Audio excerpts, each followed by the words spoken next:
আসসালামু আলাইকুম রহমতুল্লাহ। এখন আমরা চারপাশে যেটা দেখতে পাচ্ছি যে হাম একটা মহামারী আকার ধারণ করেছে। এখন অনেকেরই প্রশ্ন যে হাম হলে যে ভিটামিন এ ক্যাপসুল খাওয়াইতে হয়, সেটা আমার বাচ্চাকে যদি খাওয়ানো থাকে, ভিটামিন এ ক্যাপসুল খাওয়াবেন কিনা? যদি একটা বাচ্চা ৬ মাস পর থেকে ৫ বছর বয়স পর্যন্ত ভিটামিন এ ক্যাপসুল খাওয়াইতে হয়। যদি বিগত ৬ মাসের মধ্যে আপনার বাচ্চাকে ভিটামিন এ ক্যাপসুল খাওয়ায়ে থাকেন, এর পরেও এখন যদি আপনার বাচ্চার হাম হয়ে থাকে, অবশ্যই ভিটামিন এ ক্যাপসুল খাওয়াবেন।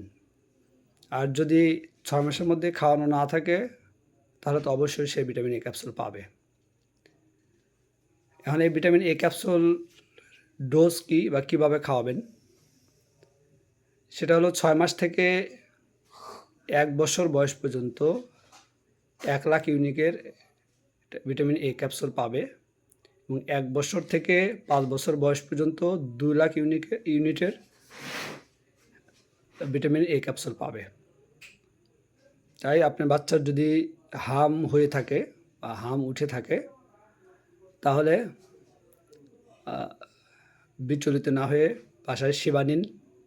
যেহেতু এটা একটি ছোঁয়াচে রোগ, সেক্ষেত্রে তাকে সেফ রাখুন, বাসায় রাখুন এবং তাকে পর্যাপ্ত পানি জাতীয় খাবার খাওয়ান, পানি খাওয়ান বেশি এবং পানি জাতীয় ফল খাওয়াইতে পারেন। সেই সাথে অবশ্যই ভিটামিন এ ক্যাপসুল খাওয়াবেন। যদি আপনার বাচ্চার বয়স ৬ মাস থেকে ১ বছরের মধ্যে হয়, তাহলে অবশ্যই ভিটামিন এ ক্যাপসুল ১,০০,০০০ ইউনিট খাওয়াবেন এবং যদি ১ বছর থেকে ৫ বছরের মধ্যে হয়, তাহলে অবশ্যই ২,০০,০০০ ইউনিটের ভিটামিন এ ক্যাপসুল খাওয়াবেন। ধন্যবাদ, ভালো থাকবেন।